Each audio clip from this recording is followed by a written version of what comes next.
Twee.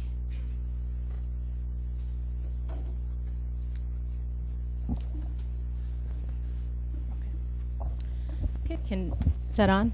Can you hear me? Okay. So for the record, I'm Twee Patton, the Floodplain Mapping Coordinator at the Colorado Water Conservation Board. Thank you for this opportunity tonight to talk about the Morgan County FEMA flood map update. In particular, I'll be talking about the update for the city of Brush. Here's an agenda for the presentation. It's just a very brief presentation. Started out with the introductions, and then I'll talk about the purpose of the map update, a little bit about the map program background, and then I'll get into the specifics of the City of Brush map update, and then what the next steps are, and then I'm going to turn it over to Stephanie DiBattito, who will talk about the insurance and compliance side of things, and then I'll take any questions at the end. So before I begin, I just want to say that it is a FEMA program, so there are a lot of acronyms, but I'll try to explain those up front so that we're not all talking strange lingo up here. So I did the introductions. I also wanted to just mention we do work closely with FEMA Region 8, which is located, their office is located in Denver. And the contacts for FEMA are David Sutley and Matt Buddy. And so I work with David on the mapping side, and Stephanie works with Matt Buddy on the insurance and compliance side. So why did we update the floodplain maps in Morgan County? Well, Morgan County, including the City of Brush, participates in that, in the National Flood Insurance Program, first of all. And you guys have been in the program since 1973, if you were not aware of that. The first maps were issued in 1977 and revised in 1981. So those maps are about 35 years old. So I think things might have changed around here in the past 35 years. So we definitely want to identify the current and accurate flood risk in the area. These maps are also used for flood insurance rating, so we want to make sure that we have the most up-to-date and accurate flood risk data for people to plan, and if they want to purchase flood insurance, that they have the correct data from which they're making those decisions. And also these maps are used by the local community officials when they're planning for new development or for emergency management purposes. So, for example, trying to determine the evacuation routes for critical facilities such as hospitals, schools, and nursing homes. So these maps are also used for those purposes. So I'll talk a little bit about the mapping program. The map modernization program started in early 2000s. I think it was 2001. And it was a 5-year program. It is a FEMA map program. And the main purpose of that program was to update FEMA flood maps nationwide, because they were paper maps, mostly developed back in the 70s and 80s. And so FEMA wanted to update those maps and bring them into the 21st century. And so that program started in 2002 and ended in about 2008. The Colorado Water Conservation Board did sign up as a cooperating technical partner, or a CTP, and it's a program that we are in with FEMA, which means we can receive funding from FEMA for these map update projects. So when that program ended back in 2008, Colorado was still about halfway through updating the FEMA flood maps in our state, and that's due to just inaccurate data. When we were meeting with communities, we found that the local flood data was not correct. There wasn't any topo data, so we didn't get very far in that update. And then in 2009 was when we started the Morgan County DFIRM, or Digital Flood Insurance Rate map update. Let's see. One of the things I want to mention about this map program is that when we did that map update, previously the FEMA flood maps were updated community by community, so a lot of times you'll see the floodplain map limits end at the community boundaries, which we know water doesn't stop at the community lines. So with this overall program, we were trying to make it more seamless so that they were large-scale map updates, and they were county-wide format. And so with this map update, you'll see that the delineations are it was updated on a county-wide basis and included all the communities in Morgan County.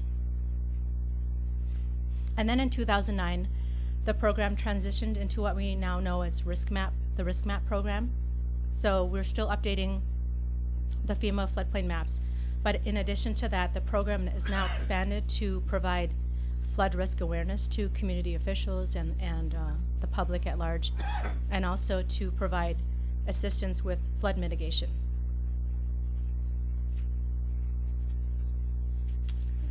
So when we started the map update, it was mainly a conversion from the paper maps to a digital format for Morgan County. For the City of Brush, there was a letter of map revision, or a LOMR, that was done a few years ago. And so when that analysis was done, what we did was take that and we're incorporating that into the large-scale map update. So there wasn't any additional analysis or work that we did as part of the map modernization work. We just took that and incorporated it so it's all seamless. Those preliminary maps were distributed to Morgan County and all the communities on March 16th of this year. Oops. So now I'll talk a little bit more in detail about the map update for the City of Brush. As I mentioned, the LOMR was completed back in 2012, and it was done by a firm called AECOM. They were contracted by CDOT, and it was initiated because they wanted to replace the I-76 bridge over Beaver Creek.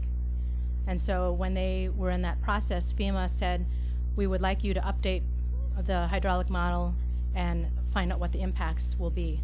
And so from that study, I just want to point out the two main items that stood out. And one is that when they did that analysis, they found that the flow rates, the discharge, was reduced by about 30%.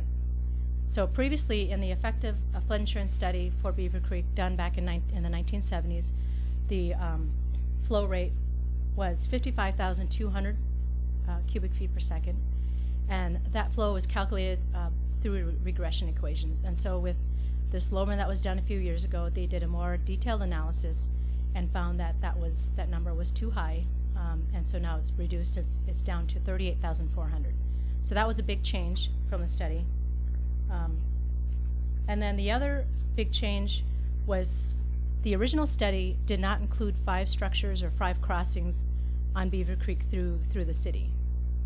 And so AECOM had to go back and recreate that original model and include those 5 structures to come up with a new existing conditions model. I've got a question. Those structures, is one of those the span of the interstate bridge? Yes, I'm gonna show you those locations on this next. And I don't know, can you guys see that very well? So the first structure, let's see, is it oh. I don't know what it is. The pointer is.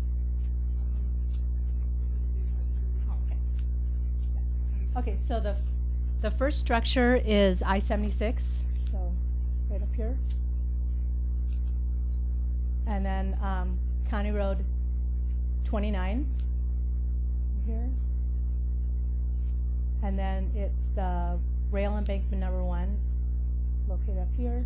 And then the 4th structure is State Highway 34, right here. And then the last crossing that was included in the model is the rail embankment number 3, which is located right here. So those are the 5 structures that were not in the original model that they had to put back in the model now and show the new existing conditions model for Beaver Creek. And the results are shown here. So what you see here is the updated floodplain limits for the City of Brush. What you see in red is the floodway delineation. The area in blue is the 100-year floodplain with base flood elevations. The area in orange are the is also a 100-year floodplain, but it's an approximate 100 years, so there are no base flood elevations associated with those areas. And then the area in green is the 500-year floodplain. And then you can see what was there previously in the purple line outline there. That was what was delineated in previously.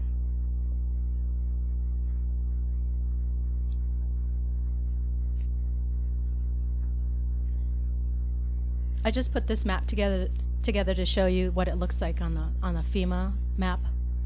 That's what you'll see on the FEMA Map Service Center, and what when they determine the flood insurance rates, they'll be using this map to make that determination. So just a little history here on the map. So the one on the left here is the effective map for City of Brush right now. And again, that was done back in 1981.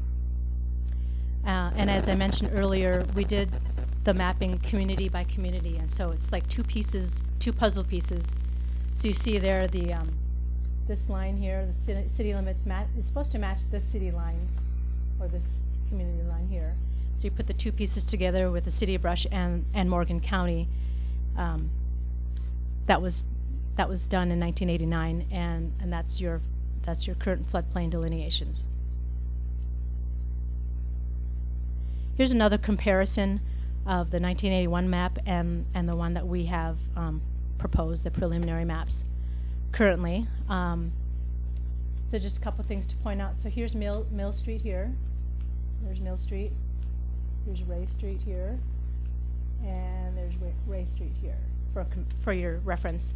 So you see north of Mill Street is where there's an increase in the floodplain, or increased flood risk, and then south of Mill there is a little bit of decrease there. What you see here in the dark gray is the 100-year. This is the floodway with the hatching, and then the light gray is your 500-year floodplain limits. So the next steps. Again, those preliminary maps were released March 16th.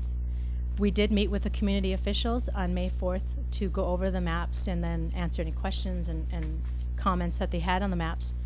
The next step is to have that public meeting. It's scheduled right now for July 12th. And then after the public meeting, we do 2 publications in the local newspapers. After the second newspaper publication, we do go through a 90-day appeal period. So at that time, anyone can submit an appeal. It does have to be technically based. So updated topography or survey data, things like that would count as technical data. And then it'll go through a period where we try to resolve those appeals depending on what we get. We don't know what we're going to get. You guys might have a better idea about that. And then it'll go into a 6-month compliance period, and at that time we will be sending out a letter of final determination, or an LFD, and on that letter will be the date of the effective map, so you'll know in advance what that date will be. And right now we're thinking that will be around this time next year for those maps to become effective.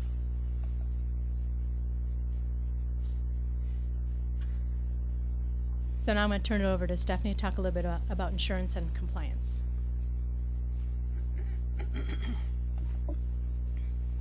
Hi, I'm Stephanie DiPetito, the National Flood Insurance Program Coordinator with the Colorado Water Conservation Board. So I'm going to tell you a little bit about your flood insurance and what this means now that the maps are going effective. These new maps will be used to administer the local floodplain regulations, and they're also going to be used to set the flood insurance rate premiums. A common misperception about flood insurance is that it's only available to those who are in these high flood risk areas, but it's actually available to anyone who wants to purchase it.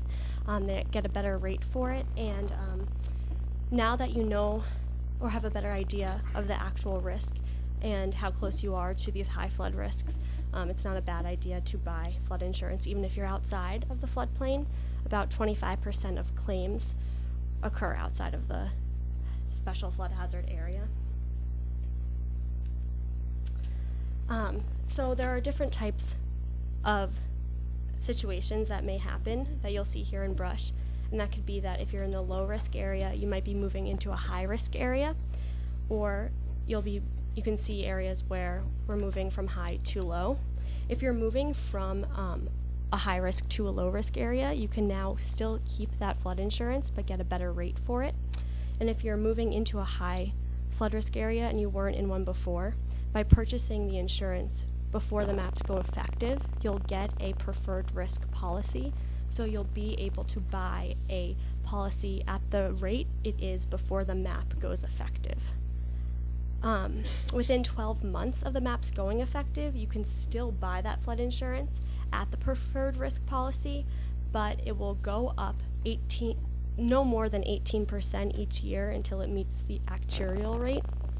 And those are things to keep in mind, and I'm sure we'll probably go through that at the public meeting as well. And that's about the basics, and if I'll take any questions if you have more detailed questions. Yes? You used to have to buy insurance if you were in the 100-year floodplain. I see your maps now show a 500-year delineation. Do you have to buy insurance for that 500-year event? You do not. That is not a mandatory purchase. And the rate, if you were in the 100-year floodplain and it now is a floodway, then that's the risk you're talking about. It's a higher risk, so insurance goes up, or what's the difference between the floodway insurance and the 100-year insurance? So if you're already paying flood insurance, your premium won't go up unless your base flood elevation is changing. So the rate itself is based on the base flood elevation, and if you're now so if the surface elevation of the flood height is going up, you're now that much farther below the surface elevation, so that's really what's going to drive it. If you're in the floodway and there's no increase in that elevation of the floodwater, your rate isn't going to change. Does that make sense? Sorry. Yeah, but I guess I was trying to figure out how it works. If someone has their current flood insurance and then this map comes into play, and I mean, It should lock them in at that rate if they're already paying for that flood so insurance.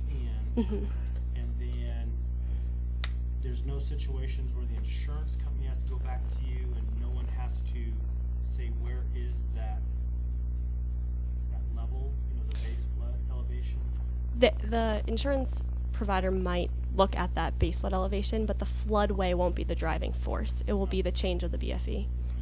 Do you want to take? Oh, I was just going to talk about the floodplain and the floodway a little bit to give you a little more clarification on the difference between the two.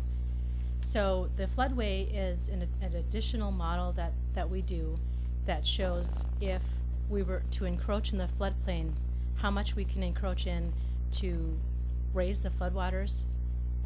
No more than, I think actually City of Brush limits are 0.5 feet. The FEMA regulation is up to 1 foot surcharge for the floodway. So it's basically a model that shows how much you can encroach into the floodplain to have a surcharge in the water surface. And so that's what it's showing you. So as far as insurance premiums go, it doesn't make any difference, but there is a difference as far as when a homeowner wants to maybe do some development. There's certain limitations of that, but it's not a total restriction. So there's just some additional steps that you need to take in order to do any changes to a home in the floodway. With a 0 rise.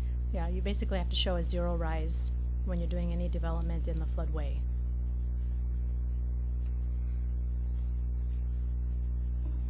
Okay. One question is, your slide said a public meeting on the 12th, but we've been discussing it. It's going to be more of an open house. Yes, it's open house. It's an open house where people can come up to your office, your agency, and ask those questions. Yes, it's going to be an open house style. Okay.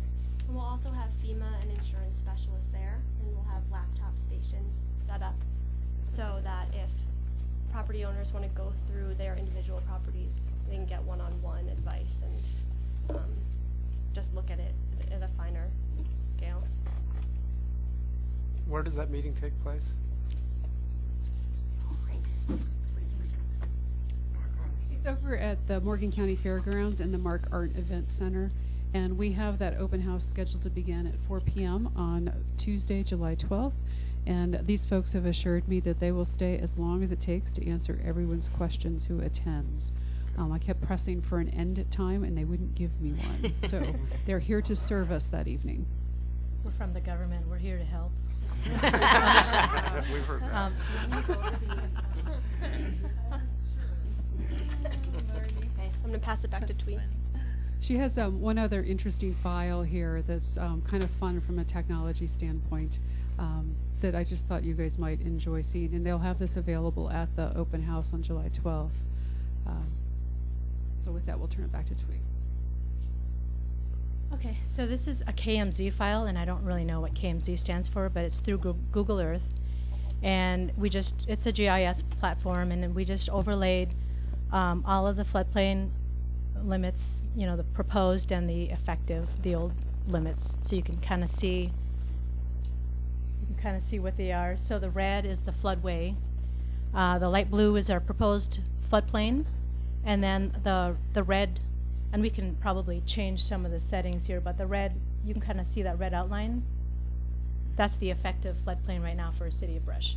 So you can really see, and the parcels are overlaid on this too. So we're able to pull up, you know, our addresses. We can search for addresses here. We can actually click on the parcel data and find out who the property owner is and all sorts of things. So we'll be prepared to answer any questions and help people determine, you know, where they are, whether things have changed and where they live. So it's kind of a cool little program. But we'll have that available for the open house meeting. So the blue is what Is the proposed floodplain limits.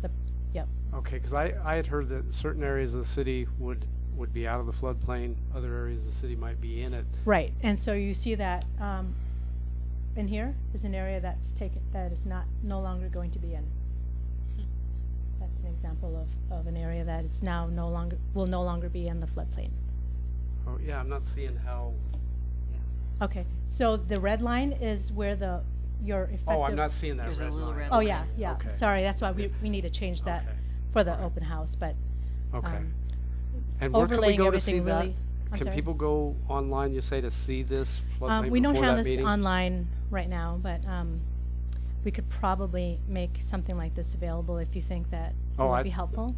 Yeah, I think it would be. Okay. Because some people are going to know how their address is affected by it. If they don't have a map to look at before the meeting, they may not be concerned because they Okay. don't have the information. So At a staff level, we are taking some steps to do outreach to the community to make sure they know about the open house. One is you've got a little flyer in front of you this evening. That's a display ad that's going to run in the Brush News Tribune the next 2 Wednesdays, and then it will also run in the Fort Morgan Times on Monday, July 11th. Additionally, the county has been sending out letters of notification to property owners in the county outside of city limits that if their property's been impacted by a change. The City of Brush is still working to prepare something like that for our residents that would be impacted. And then we're also working on the city's website to put together a special area that talks specifically about the floodplain, flood maps, and so hope to have all of this information available so people can go to our website and hopefully be able to click on a map, maybe not the interactive portion, but be able to at least make out streets and the changes in the floodplains. And then hopefully this presentation this evening will have that set up as a link that somebody could listen to this again just to make sure they understand what we're talking about. So we're planning on getting all the residents notified before this July 12th meeting? Residents I mean, that are that affected. only gives us Yes. 10 days. Okay. Residents that are affected by a change. By a change. By a Okay. change. Let me be Okay. real clear. All By a right. change. Yeah, that's So, but that's why we're using more than one outreach method. We'll also be talking to the chamber to talk about using their email distribution system, possibly some other radio stations, Facebook. You know, we're looking at a multitude of varieties to make sure people are aware that this is something that's being looked at. Trying to be very, very transparent. So if somebody misses this, they just weren't paying attention. Also, our final part of this outreach is we've given each of the council members a flyer so that if you know of anyone that lives in the affected area, know, to visit with them, let them know, because each one of us here knows someone or probably dozens of people that live on the eastern part of the city. So get the word out so that everyone is aware. Is there a way to get a copy or for us to see Yeah. that little red outlined area that's changing? Yeah. Where that little line is, so that we can kind of reach out to those in our ward? Because, like me, that looks like it's Ward 2. We will work Portion on of seeing it. what we can do to accommodate that request. Yeah, just Yeah, we need that. something to help me so I can try and reach out to some of them. Because, well, and working where I work in a financial institution, I've got a lot of customers who are going to be saying, can I get rid of it? Are you going to recalculate me? Am I? Yeah, no, we'll see what we can do to accommodate that. That'd be great. Thanks. What's that one? Highway 76 or Highway 6? Oh, I think it's the same crossing, Highway 6 and 76 are, it was labeled like that on Google Earth, but it's 76. Yeah. Okay. 'Cause I was trying to get Highway 6 over there and. Yeah, you can see the I-76 is actually, the label is under the number 6. I don't know why. One of the state highways overlaps with 76. Yeah. Any other questions or So when concerns? people come to the meeting on July 12th, they can punch in their address and get Yes. an estimate on an increase or decrease in their insurance rates? So we'll have stations set up for the open house. FEMA will be there, state, the state, and then any local officials who want to help. And the way we've done it in the past, it's been really successful, is just have a map like this up, and then we'll type in the address for the homeowner. They'll come up to our station, and then we can show them what the changes are. It'll pull up right into wherever their property is. So, I mean, the good news is that there's still a year before these maps become effective. So, it's good that we're getting the word out and doing the outreach early. And that there's always opportunity. If you feel that you need to do more outreach, you still have plenty of time to do that before they become effective. So, okay. Well, thank you very much for your time. Thank you.